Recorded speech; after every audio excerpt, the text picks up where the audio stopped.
le 17 mars 2023. Une journée ensoleillée, une maison décorée de ballons pastels et des sourires jusqu'aux oreilles. L'ambiance est légère, presque sucrée, comme un nuage de guimauve. Une baby shower, ce genre de petite fête où l'on célèbre la vie à venir, où l'on joue à deviner le sexe du futur bébé, où les futurs parents baignent dans une bulle d'innocence. Au moment culminant de la cérémonie, le futur papa crève un ballon. Paf! Une pluie de confettis bleus s'en échappe, provoquant une salve d'applaudissements et de cris de joie. Un garçon, un petit prince à naître. Les rires fusent, les caméras filment. On immortalise le bonheur. Mais derrière les sourires, une ombre s'infiltre, insidieuse, silencieuse. Et sur ces images joyeuses, figées dans le cadre, se tient l'auteur du drame. Oui, il est là. Il sourit lui aussi. Il applaudit même. Ce que personne ne sait encore, c'est que cette célébration marque non pas le début d'une nouvelle vie, mais le prélude d'une tragédie glaçante. Une tragédie sur le point de déchirer cette famille, de l'intérieur. Nous sommes à Sant'Antimo, un petit coin de paradis italien perché entre les collines de Naples et les parfums d'Olivier. Une carte postale vivante, un décor de rêve. C'est ici qu'est née Giulia Tramontano, en 1994. Une jeune femme douce, discrète mais pas fragile. Au contraire, une force tranquille. Blonde, les yeux sombres et profonds comme un puits de secrets, elle a grandi dans une famille soudée, équilibrée. Sa mère, Loredana Femiano, était aide-soignante auprès de personnes handicapées, une femme de cœur. Son père, Franco, était là lui aussi, discret mais présent. Et puis il y a Chiara, la petite sœur, et Mario, le frère.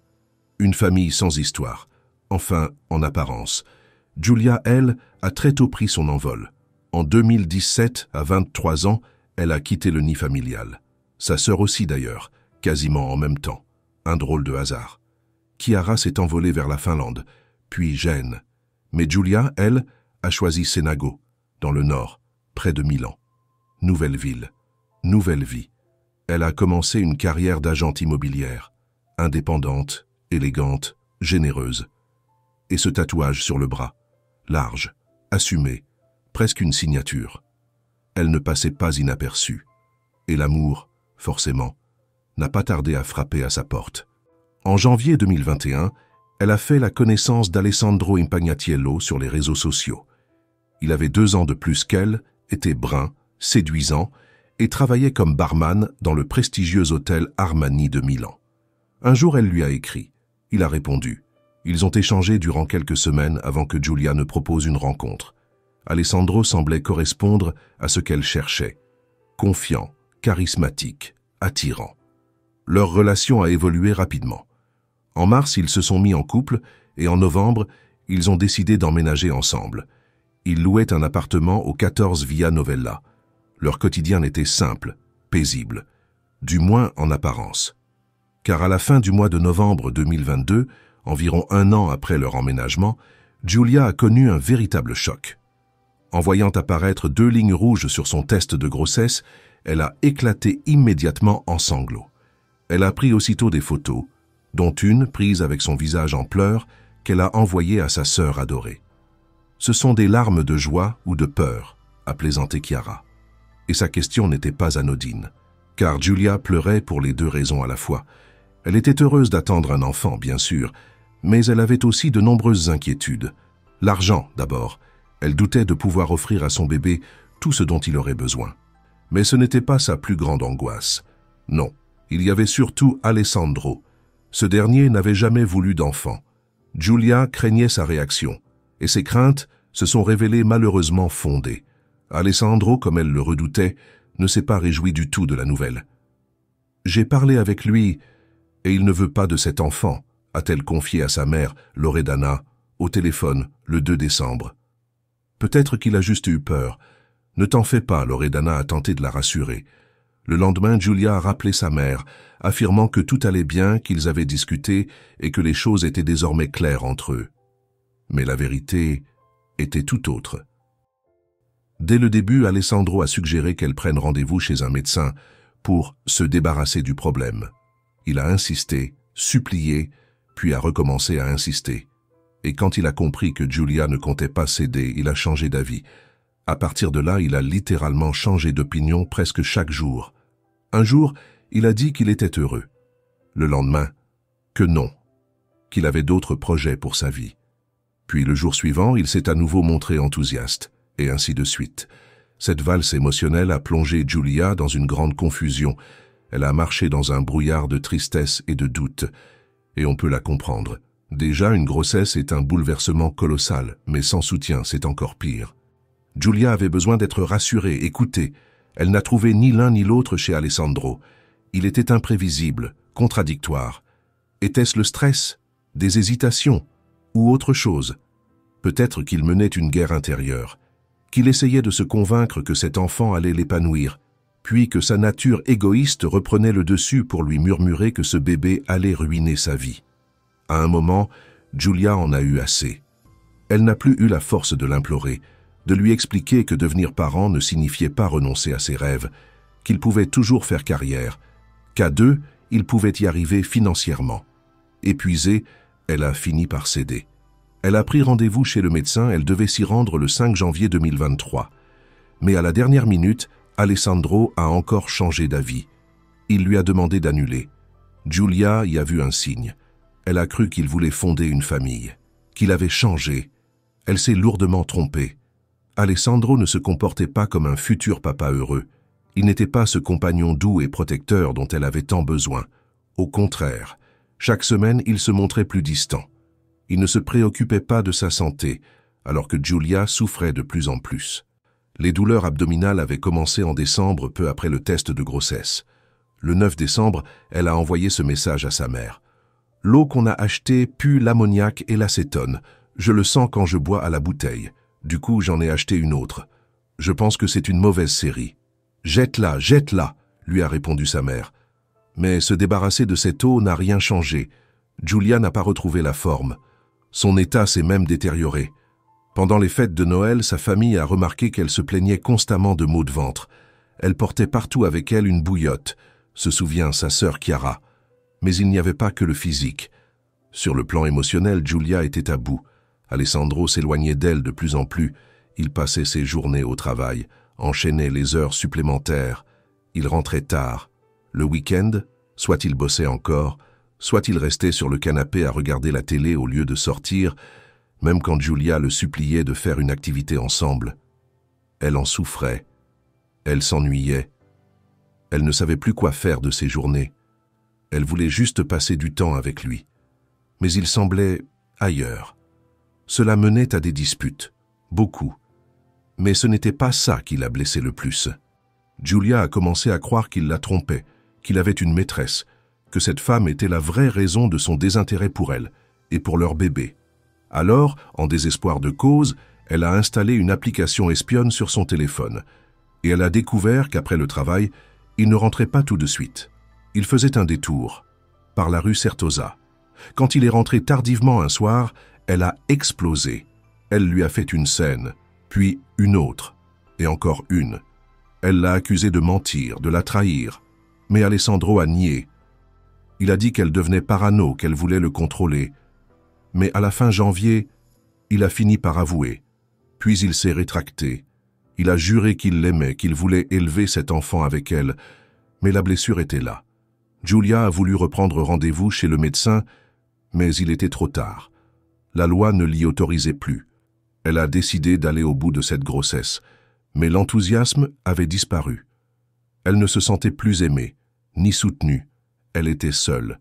Alessandro parlait beaucoup, mais il faisait très peu. Julia a totalement perdu confiance en lui. Et comme il rentrait constamment plus tard que prévu, elle a commencé à surveiller de près ses horaires de travail. Cela provoquait encore plus de disputes. Lui, il l'accusait d'être possessive. Elle l'accusait d'infidélité. Leur couple s'est lentement effondré. Leur relation est devenue instable, bancale, et Julia en avait parfaitement conscience. Même la baby shower, organisée en grande pompe au mois de mars, n'a rien arrangé. C'est ce jour-là qu'ils ont appris qu'ils attendaient un petit garçon. Pas plus que le voyage romantique à Ibiza en avril. Rien n'a suffi à recoller les morceaux.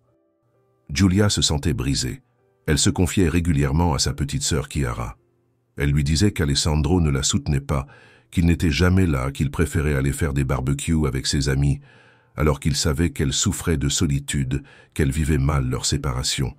Et pour couronner le tout, il a avoué l'avoir trompée. Elle aurait pu le jurer. Elle en était sûre. Mais plus tard, il s'est rétracté. Il l'a traitée de folle. Et Giulia a eu un doute. Elle a commencé à se demander si elle n'avait pas tout imaginé, si elle ne s'était pas monté la tête toute seule. Car Alessandro, depuis des semaines, lui répétait qu'elle déraillait, qu'elle se faisait des films, il disait n'avoir jamais parlé de tromperie, que tout ça sortait de son imagination. Il a même essayé de la faire douter de ce qu'elle voyait, comme cette fois, le 9 mai, où elle a trouvé un tube de rouge à lèvres dans sa voiture. Il a juré que c'était à elle, et quand elle a osé dire le contraire, il l'a accusée de paranoïa. Il a martelé qu'il ne l'avait jamais trahi, qu'elle le harcelait. Et c'était vrai. Elle surveillait son téléphone. Elle contrôlait ses allées et venues. Elle s'est alors demandé, est-ce qu'il avait raison? Est-ce qu'elle allait trop loin? 2 jours plus tôt, elle lui a écrit, furieuse, « Je ne te fais pas confiance, et je ne te ferai jamais confiance. Je n'ai plus envie de me battre pour la mauvaise personne.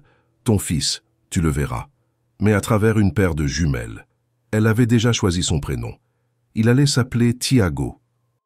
Le samedi 27 mai 2023, à 15h34, Giulia a reçu un message inattendu sur WhatsApp. Un message court mais glaçant. « Sauve-toi le plus vite possible.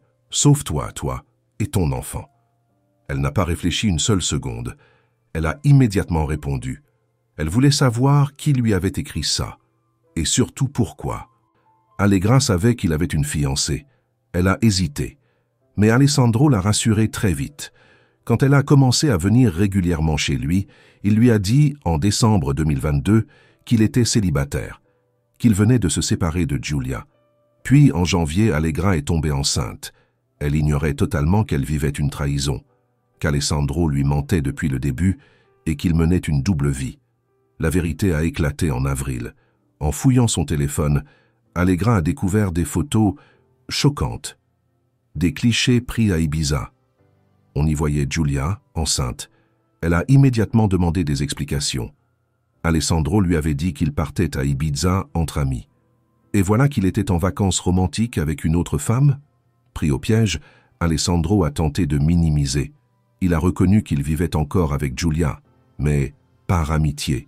Selon lui, il n'était pas le père de l'enfant. Il a affirmé que Giulia était malade, qu'elle souffrait d'un trouble bipolaire et qu'il restait uniquement pour éviter une crise. Il ne voulait pas être responsable d'un drame. Allegra a eu du mal à y croire. Elle a commencé à douter. Alors elle a voulu vérifier. Elle a déposé un rouge à lèvres dans sa voiture dans l'espoir que Giulia le trouve. Puis elle a exigé une preuve de la rupture. Alessandro lui a alors remis un test ADN, censé prouver qu'il n'était pas le père. Mais quelques semaines plus tard, en utilisant un iPad qu'il lui avait prêté, Allegra a découvert un fichier Excel. Il contenait le modèle même du test ADN. Et dans l'historique de recherche, elle a trouvé des tutoriels expliquant comment falsifier un tel document. Tout s'est écroulé. Elle a compris qu'il avait menti, que tout était faux. Elle a voulu rompre. Mais Alessandro s'y est opposé. Il a continué à mentir encore et encore. Il répétait qu'il n'était pas le père. Il lui a même proposé d'aller poser la question à Giulia directement. Alors, Allegra a accepté. Elle a décidé d'avertir Giulia, de lui dire la vérité en face, et Giulia a été bouleversée. Ce que lui disait cet inconnu confirmait tout ce qu'elle soupçonnait depuis des mois. Alessandro n'avait jamais été sincère. Il n'avait cessé de mentir. Pas seulement à elle, à toutes. « Donne-moi une preuve », a demandé Giulia. Et Allegra lui a envoyé une vidéo. C'était le soir de son 23e anniversaire, le 20 mai 2023. On y voyait Allegra et Alessandro dînant dans un célèbre restaurant milanais. Ils trinquaient au vin rouge. « J'espère qu'en septembre, on sera officiellement fiancés », disait Alessandro, tout sourire, bien habillé. Puis Allegra lui a envoyé la photo du faux test ADN. Giulia a été glacée. Elle a eu le cœur brisé, une fois de plus, car elle se souvenait aussi de sa confession en janvier. Il avait déjà avoué l'avoir trompée. Alors, Allegra était-elle la seule? Ou y en avait-il d'autres? Et surtout, comment avait-il pu lui faire ça, à elle, à ce moment-là, quand elle avait le plus besoin de lui? Les deux femmes ont convenu de se rencontrer, ce même jour, en fin d'après-midi. Le rendez-vous a eu lieu au bar de l'hôtel Armani, là où Alessandro travaillait. Elle voulait qu'il soit là aussi, qu'il s'explique, qu'il regarde la vérité droit dans les yeux. Giulia a donc appelé Alessandro et lui a dit qu'elle savait tout. Elle lui a demandé qu'ils se retrouvent tous les trois au bar de l'Armani après sa journée de travail. Il a répondu qu'il n'était plus à l'hôtel, qu'il était déjà parti. C'était un mensonge. Dès qu'il a raccroché, il est allé voir son supérieur et a donné sa démission. Il voulait fuir. Il ne voulait ni s'expliquer ni affronter les conséquences de ses actes. Mais les deux femmes ne se sont pas laissées abattre. Elles ont rapidement trouvé un terrain d'entente et ont discuté pendant plus d'1 heure comme deux amies de longue date partageant leur peine. Sauf qu'ici, elles parlaient du même homme. Quand leur rencontre a pris fin vers 18h45, elles se sont serrées la main avec tendresse. Allegra a proposé à Giulia de dormir chez elle. Elle avait peur pour elle. Elle craignait que retourner à la maison après une telle révélation tourne mal. Mais Giulia a refusé. Elle voulait en finir, elle voulait tourner la page, mettre fin une bonne fois pour toutes à cette relation toxique. Elle avait déjà tout planifié. Elle comptait faire ses valises et repartir dès le lendemain matin pour Sant'Antimo, sa ville natale. C'est d'ailleurs ce qu'elle avait écrit à 17h30 dans un message à Sara, sa collègue de travail. « Je vais rompre avec Alessandro et commencer une nouvelle vie avec mon bébé à Sant'Antimo. » Pendant ce temps, Alessandro était chez eux. Il avait quitté son travail plus tôt, justement pour éviter d'avoir à répondre de ses actes. Il ne voulait ni discussion, ni affrontement. Il craignait surtout le regard des autres. Ses collègues de l'hôtel Armani connaissaient son visage, savaient qui il était, et lui, il y tenait à cette image, à cette réputation. Il avait de l'ambition. Il rêvait d'un poste plus élevé. Alors cette histoire, cette honte, cette confrontation publique, il ne pouvait pas se le permettre. Alors il a attendu. Il a allumé son ordinateur, a commencé à taper certaines recherches, puis il a entendu son téléphone vibrer. C'était Giulia. « Je rentre. J'espère que tu es à la maison. Il faut qu'on parle. » Quelques minutes plus tard, il a entendu le bruit d'une voiture qui se gare, puis une porte qui s'ouvre. Il a été submergé par l'angoisse. Giulia, ramenée depuis le bar par la mère d'Alessandro, était en colère. Elle a exigé des explications. Ce soir-là, plusieurs messages ont été envoyés depuis son téléphone. À sa mère, « Ne t'inquiète pas pour moi, maman. Je vais dormir. » À Sara, « Je suis énervé. On s'est disputé. Je vais me coucher. » Et à Allegra, « Je n'ai pas été honnête avec toi. Laisse-moi tranquille. » À 21h50, Sara lui a répondu « Je t'embrasse. » Mais Giulia n'a jamais lu ce message. Le dimanche 28 mai 2023, à la fin d'après-midi, Sara a reçu une autre notification, mais cette fois ce n'était pas Giulia, c'était Alessandro. « Tu sais où est Giulia ?» Sara n'a pas répondu tout de suite. Elle n'avait pas entendu la sonnerie. Alors Alessandro a contacté Chiara, la sœur de Giulia, via les réseaux sociaux. Il lui a demandé si elle savait où se trouvait sa sœur. Il a expliqué qu'elle n'était pas rentrée, qu'elle ne lui avait laissé aucun mot, qu'elle ne répondait pas aux SMS de la journée, et que maintenant, son téléphone était éteint. La dernière fois qu'il l'avait vue, c'était vers 7 heures du matin, quand il était parti travailler. Elle dormait encore dans leur lit. Chiara a immédiatement donné l'alerte. Giulia ne lui avait parlé d'aucun déplacement. Ce silence soudain lui a paru très étrange. Elle a publié un message sur ses réseaux pour demander de l'aide. Puis elle a appelé leur mère. Elle lui a demandé d'aller sans attendre au commissariat pour déclarer la disparition de Giulia. Alessandro aussi a fini par se rendre au poste de police. Il s'y est présenté à 19h, accompagné de sa mère. Il a dit qu'il était inquiet, qu'il ne comprenait pas. Sa compagne, enceinte de 7 mois, avait disparu sans laisser de traces. Il a répété ce qu'il avait déjà dit. « Je l'ai vue une dernière fois ce matin à 7 heures. Depuis, rien. J'ai essayé de la joindre. J'ai envoyé plein de messages. Elle ne m'a jamais répondu, mais Alessandro ne s'en est pas vraiment inquiété. Après tout, la veille, Giulia avait découvert sa liaison et l'avait quitté. Il ne s'attendait donc pas à un pardon immédiat. Quand il était rentré à la maison vers 17 heures, elle n'était déjà plus là. Elle avait pris son passeport, ses cartes bancaires et entre 400 et 500 euros en liquide. Il a précisé qu'il avait des soupçons. Selon lui, leur rupture avait été très mal vécue par Giulia. Elle aurait pu partir, mais il y avait aussi une autre possibilité. Elle aurait pu faire une bêtise. Il a rappelé qu'elle avait des antécédents psychiatriques. Les recherches ont commencé immédiatement. Face aux dangers potentiels, les autorités ont mobilisé tous les moyens possibles, hélicoptères, chiens pisteurs, enquêtes de voisinage. Ils ont passé au peigne fin les environs, les abords de la rivière Seveso, le parc naturel de Groan. Mais ils n'ont rien trouvé. En parallèle, ils ont analysé les vidéos des caméras de surveillance pour reconstituer ses derniers déplacements. Ils voulaient savoir dans quelle direction elle était allée, comment elle était habillée, si son comportement semblait étrange. Ils ont découvert que sa dernière apparition remontait à la veille. Le 27 mai à 19h06, elle était sortie de la voiture de sa future belle-mère et elle était entrée dans l'appartement qu'elle partageait avec Alessandro. Le jour de sa disparition, le 28 mai, aucune caméra du quartier ne l'a filmée. Tout laissait donc penser qu'elle n'était pas sortie par la porte d'entrée, ou peut-être qu'elle n'était jamais sortie du tout. Pendant ce temps, Chiara, la sœur de Giulia, a reçu un appel étrange. « Je suis la copine d'Alessandro », a dit une voix féminine. Chiara a senti ses jambes flancher. « Hier samedi, j'ai contacté ta sœur, je lui ai tout raconté, que lui et moi étions ensemble. En même temps, je lui ai parlé de ma grossesse que j'ai interrompue. Puis, la voix a demandé « Tu crois que ta sœur aurait pu faire quelque chose de grave ?» Alessandro m'a dit qu'elle souffrait de troubles bipolaires.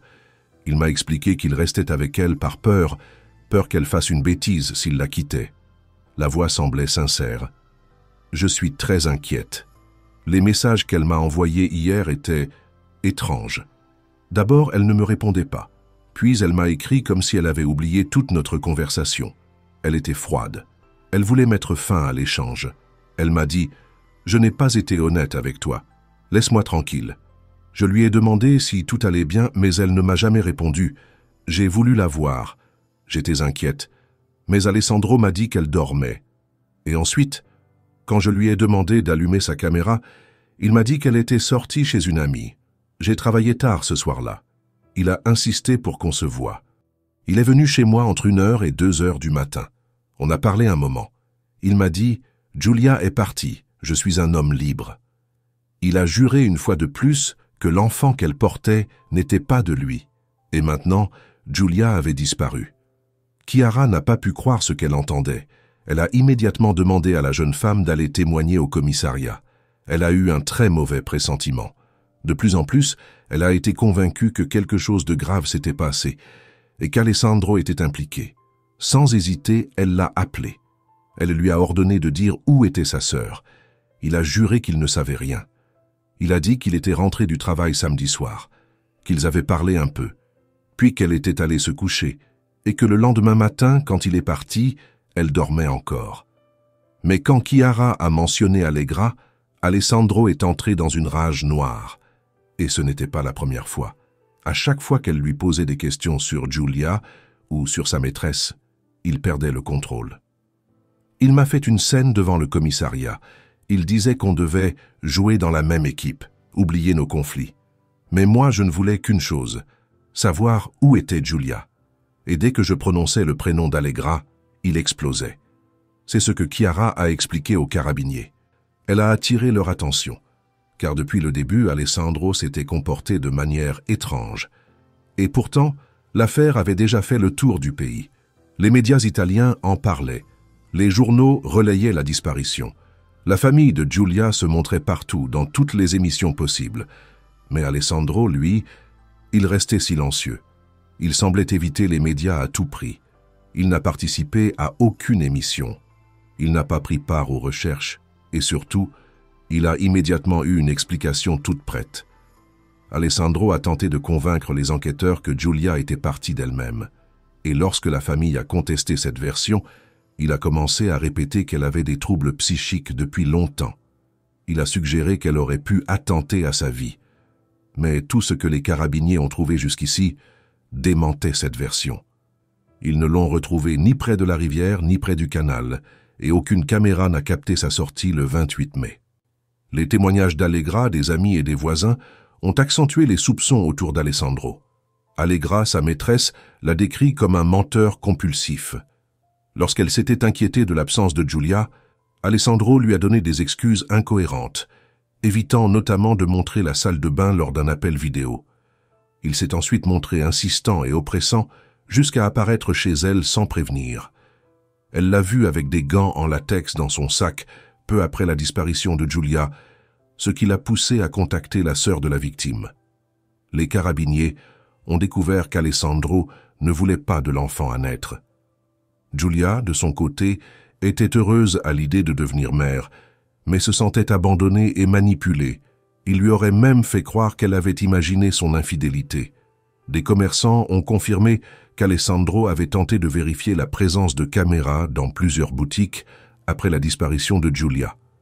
Les voisins ont aussi rapporté des comportements étranges. Il nettoyait son garage et les escaliers. Une forte dispute avait été entendue le soir du 27 mai, suivie d'un silence. Des traces de suie et une odeur suspecte ont été notées dans l'immeuble. Enfin, une voisine a découvert un chariot suspect près de sa cave, et lorsqu'elle a confronté Alessandro, il a éclaté en sanglots, affirmant avoir vu Giulia pour la dernière fois le dimanche matin. Les carabiniers ont immédiatement eu un mauvais pressentiment. Giulia avait disparu depuis plusieurs jours. Ils avaient fouillé chaque recoin de la ville. Et plus le temps passait, plus l'affaire ressemblait à un crime soigneusement préparé. Ils ont commencé à se demander comment Alessandro aurait pu s'y prendre, si jamais il était impliqué. Et ce chariot pour transporter des colis semblait être un moyen idéal. Un détail, ensuite, a tout changé. Un enquêteur a remarqué une forte odeur d'essence dans la voiture d'Alessandro. Ce dernier a expliqué qu'il gardait une bouteille d'essence dans le coffre au cas où. Mais la même odeur était aussi présente dans sa salle de bain et dans son sac à dos, qu'il emportait chaque jour au travail. En l'ouvrant, l'enquêteur y a découvert des gants en latex, identiques à ceux décrits par sa maîtresse, ainsi que de la mort au rat, encore appelée rodenticide. Alessandro a prétendu que les gants servaient pour faire la vaisselle et que le poison était destiné à son lieu de travail. Pour les carabiniers, le scénario s'est précisé. Alessandro aurait tenté de brûler les preuves dans la baignoire, d'où l'essence et la recherche Google sur la céramique brûlée. L'échec de cette tentative l'aurait poussé à descendre au garage pour recommencer, ce qui expliquerait les traces de suie et le nettoyage intensif. Il aurait ensuite transporté le corps de Giulia à la cave avant de l'acheminer dans sa voiture à l'aide d'un chariot.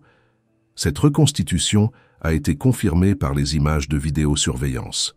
Sur une séquence, on voit Alessandro faire des allers-retours dans la nuit du drame, puis on le voit prendre la route de la Via Certosa, direction chez sa maîtresse.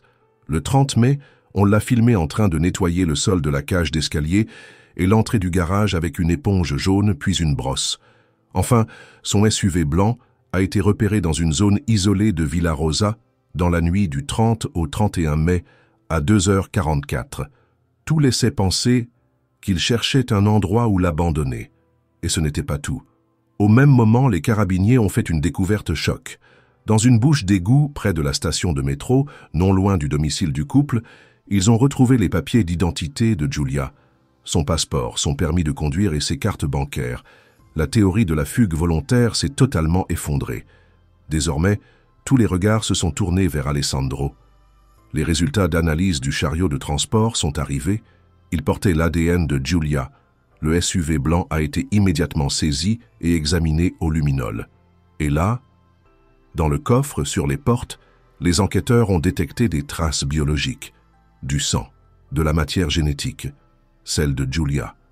Alessandro, principal suspect, était déjà en train d'être interrogé. Il savait parfaitement que sa situation empirait. Le 31 mai à 11h06, alors qu'il savait que sa voiture était entre les mains de la police scientifique, il a tapé sur son téléphone « Comment effacer des traces de sang ? Comment nettoyer des taches de javel ?» comme s'il pensait pouvoir encore les faire disparaître. Au début, il a répété la même version. Il ne savait pas où était Giulia. Ils s'étaient séparés la veille. Mais pas de dispute, juste une conversation calme, mature. Il avait pris une douche, mangé, puis était sorti. Direction la Via Certosa. Pas chez sa maîtresse, non, chez un vendeur, avec qui il avait rendez-vous. Mais les enquêteurs ont prouvé que l'adresse n'existait pas. Et surtout, ils avaient contre lui un faisceau d'éléments accablants. Les témoignages des voisins, les preuves ADN, les incohérences, le mobile et cette voisine qui avait entendu une dispute et des cris de femmes le 27 mai vers 19h30. Sous la pression des enquêteurs, Alessandro a fini par avouer « C'est moi qui ai fait ça », sans aucune raison. Il a expliqué avoir été dépassé par la grossesse de Giulia. Partagé entre la joie et la peur, il ne voulait pas renoncer à ses ambitions, ni révéler à sa maîtresse qu'il allait devenir père. Il lui avait menti, allant jusqu'à créer un faux test ADN. Giulia avait tout compris et souhaitait organiser une confrontation entre eux trois. Alessandro, craignant le scandale et l'humiliation, était paniqué. Le soir du 27 mai, alors que Giulia venait d'arriver chez lui, la tension est montée. Elle a menacé de partir et de l'empêcher de voir son fils. Lui a tenté de minimiser puis s'est isolé. Selon sa version, Giulia se serait blessée en coupant des tomates, serait allée chercher un pansement, et c'est là qu'il l'a attaquée, par derrière, sans qu'elle puisse se défendre. Après le meurtre, il a tenté de brûler les preuves dans la baignoire avec de l'essence, puis dans le garage, sans succès. Il a finalement caché le corps, plusieurs jours plus tard, le 31 mai, dans un ravin à seulement 700 mètres de chez lui, derrière des garages. Ce jour-là, il avait même déjeuné avec sa mère, avec Giulia dans la voiture. Les carabiniers, guidés par ses aveux, ont retrouvé son corps enveloppé dans des sacs poubelles, dissimulés dans les broussailles. Les funérailles de Giulia ont eu lieu le 11 juin à 15h, à Sant'Antimo. La ville a décrété un jour de deuil. La cérémonie a été bouleversante. Certains portaient des t-shirts avec la photo de Giulia et les mots « Giulia et Tiago à jamais dans nos cœurs ». Des centaines de ballons blancs ont été lâchés dans le ciel, mais seuls quelques proches étaient présents. La famille souhaitait que l'enquête reste discrète. Une nouvelle fouille a été menée chez Alessandro, cette fois avec du luminol, révélant des traces de sang malgré un nettoyage minutieux. Si certaines zones correspondaient à ses déclarations, d'autres éléments ont éveillé les soupçons. Le tapis et le canapé du salon étaient étonnamment propres, comme s'ils avaient été retirés ou couverts. Les enquêteurs ont aussi trouvé un couteau, une bouteille d'essence et de la rodenticide. L'analyse de son ordinateur a révélé des recherches alarmantes sur les poisons, en particulier ceux pour femmes enceintes, depuis décembre 2022. Le jour du drame, il avait même cherché comment nettoyer une baignoire brûlée peu avant l'arrivée de Giulia. Ces éléments suggéraient une préméditation, contredisant sa version d'un acte impulsif. L'autopsie, réalisée le 9 juin, a confirmé ces mensonges. Giulia a reçu 37 coups de couteau et elle ainsi que son bébé portaient des traces de poison administrées à plusieurs reprises, y compris dans les semaines précédant le meurtre. En octobre 2023, Alessandro a été diagnostiqué avec des troubles de la personnalité sans être déclaré irresponsable pénalement. Les experts ont décrit un homme manipulateur obsédé par le contrôle. Un an après le drame, le 2 octobre 2024, Marco, le frère de la victime, a nommé sa fille Giulia, en hommage à sa sœur disparue. Le procès d'Alessandro a commencé le 18 janvier 2024. Il a d'abord gardé le silence, puis a avoué en larmes. Il a exprimé des regrets, mais s'est surtout focalisé sur lui-même, suscitant peu d'empathie. Les parties civiles l'ont accusé de manipuler l'émotion pour se faire passer pour une victime. Les procureurs ont insisté sur la préméditation et sur sa double vie. L'enquête a révélé qu'il avait un fils caché et une enfance marquée par la violence. Malgré les tentatives de la défense pour minimiser sa responsabilité, les preuves étaient accablantes. Témoignages, vidéos, objets, messages, ADN. Le verdict est tombé le 25 novembre 2024. Prison à vie, avec 3 mois d'isolement quotidien et des indemnisations à verser à la famille de Giulia. Dans la salle, la douleur était immense. Giulia et son fils Tiago, qu'elle n'a jamais pu tenir dans ses bras, ont été honorés à chaque audience par leur famille, unis dans le deuil et la mémoire. Si cette histoire vous a interpellé, partagez vos impressions en commentaire. Aimez la vidéo si vous l'avez trouvée intéressante. Et surtout, activez la cloche pour ne rater aucun contenu. Merci d'avoir regardé.